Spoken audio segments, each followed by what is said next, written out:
Hello friends, good evening. Welcome to our YouTube channel Study Time 99. So friends, today's our topic is all rules related to should.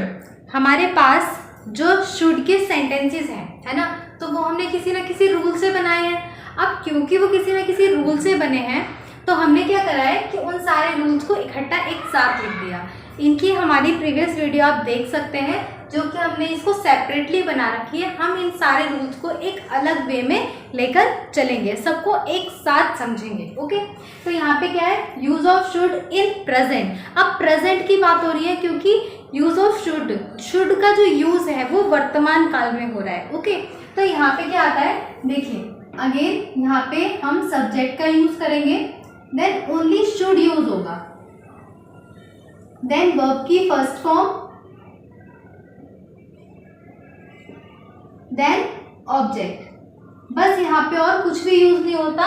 Subject, then should, then verb की first form, then object. इसके अलावा हमारे पास यहाँ पे कुछ भी use नहीं होता है. ओके फ्रेंड्स, तो अब नेक्स्ट क्या आता है हमारे पास, पैसिव वॉइस. अब पैसिव वॉइस में क्या होता है, पैसिव वॉइस में सब्जेक्ट नहीं होता है, we have only object. Okay, तो यहाँ पे क्या आएगा, यहाँ पे सबसे पहले हम ऑब्जेक्ट लिखेंगे. ओके, तो यहाँ पे ऑब्जेक्ट, देन शुड बी. अब यहाँ पे फर्स्ट वाले में हमारे पास में शुड आया था और सेकंड वाले में मतलब पैसिव वॉइस में हम क्या करेंगे, शुड बी का यूज करेंगे. ओके, देन वर्ब की third form, then bye.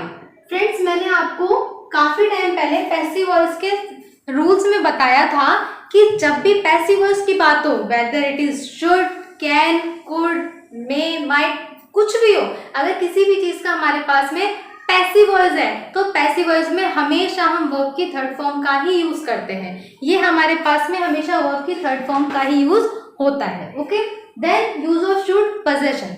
Possession में क्या होता है फ्रेंड्स, पोजेशन में होता है हमारे पास कोई चीज पास में होना. ठीक है, तो यहाँ पे क्या आएगा, यहाँ पे अगेन सब्जेक्ट आएगा, हम इसको सब्जेक्ट से ही शुरू करते हैं.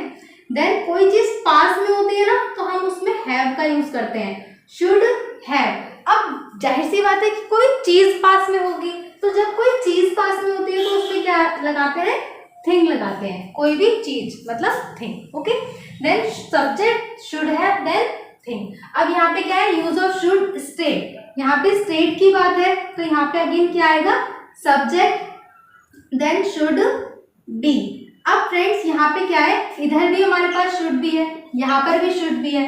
हेल्पिंग वर्ब दोनों में शुड भी लग रही है. हम कैसे पहचानेंगे कि ये पैसिव वॉइस है या फिर ये स्टेट का सेंटेंस है, तो आइए पहचानते हैं. शुड बी के बाद में यहाँ पे क्या लग रहा है, स्टेट. इट मीन्स कि यहाँ पे कुछ बनने के लिए बता रहा है. मुझे डॉक्टर बनना चाहिए, मुझे इंजीनियर बनना चाहिए, मुझे अच्छा इंसान बनना चाहिए, तुम्हें किसान बनना चाहिए, तुम्हें गलत इंसान नहीं बनना चाहिए. ठीक है, तो यहाँ पे क्या आएगा, वहां पे शुड भी आएगा. अगर यहाँ पे पैसिव वॉइस की बात करी जाती है, खाना खाया जाना चाहिए मेरे द्वारा, तो जब वहां पे मेरे द्वारा की बात होती है तब हम वहां पे क्या लगाते हैं, शुड बी. तो पैसिव वॉइस में और किसी भी स्टेट के अंदर बोथ दोनों में क्या लगेगा, शुड बी का यूज होगा. ओके फ्रेंड्स, नाउ अब क्या है, यहाँ पे इंस्पायरिंग की बात हो रही है. इंस्पायरिंग में क्या होता है, जैसा कि मैं आपको प्रीवियस वीडियोस में बता चुकी हूँ, इंस्पायरिंग के अंदर हम लोग काम खुद ना करके किसी और से करवाते हैं, कि बोलते हैं जाइए आप उसे पीट कर आइए. इट मीन्स कि हम उसको खुद मतलब डायरेक्टली नहीं पीट रहे, हम बोल रहे हैं आप जाइए और आप उसको पीट कर आइए. तो पिटवाया जाना चाहिए था उसके द्वारा. ठीक है, तो यहाँ पे क्या है, मुझे उसको पिटवाना चाहिए, है ना, तो मतलब मैं नहीं पीट रहा हूँ, उसको बोल रहा हूँ जाके पीट के आओ. तो यहाँ पे क्या है, अगेन सब्जेक्ट. अब यहाँ पे फ्रेंड्स क्या होता है कि सिर्फ पैसिव वॉइस में जितने भी पैसिव वॉइस होते हैं उसमें ऑब्जेक्ट का यूज स्टार्टिंग से होता है, उसमें सब्जेक्ट नहीं होता. बट इंस्पायरिंग क्या होता है, इंस्पायरिंग में भी हम सब्जेक्ट का यूज पहले करते हैं. ठीक है, अब यहाँ पे इंस्पायरिंग हो गया. देन यहाँ पे शुड गेट क्या लगाएंगे फ्रेंड्स, हेल्पिंग वर्ब लगाएंगे तो शुड गेट लगाएंगे. ठीक है, देन यहाँ पे हमारा ऑब्जेक्ट आएगा, उसके बाद में हमारा पास वर्ब की थर्ड फॉर्म आएगी. फ्रेंड्स, जो इंस्पायरिंग वाला रूल होता है, इंस्पायरिंग में भी हम वर्ब की थर्ड फॉर्म यूज करते हैं, और पैसिव वॉइस होता है, पैसिव वॉइस में भी वर्ब की थर्ड फॉर्म का यूज होता है. ओके, तो यहाँ पे subject, then should get, then object, then verb की थर्ड फॉर्म। तो हमारे पास ये थे यूज ऑफ शुड के कुछ 5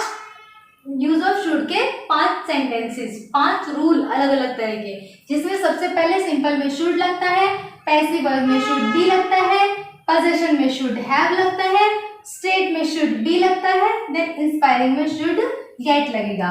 वर्ब की थर्ड फॉर्म पैसिव वॉइस में और इंस्पायरिंग में यूज होगी बस, बाकी सब में हम वर्ब की फर्स्ट फॉर्म लगाएंगे, और बाकी इन दोनों में तो वर्ब की फर्स्ट सेकंड थर्ड कोई भी फॉर्म लगी नहीं रही है, सिर्फ हमें यहाँ पे भी नोटिस करना है कि फर्स्ट फॉर्म हमारी जो है वो यूज ऑफ शुड के सिंपल रूल में लगेगी। ओके फ्रेंड्स, तो ये था हमारा आज का एक छोटा सा टॉपिक, जो कि यूज ऑफ शुड के पांचों जो टाइप्स है वो एक साथ हमने हमारी वीडियो में पढ़े हैं। ओके फ्रेंड्स, आपको हमारी वीडियोस पसंद आए तो लाइक एंड सब्सक्राइब करना ना भूलें। Thank you so much.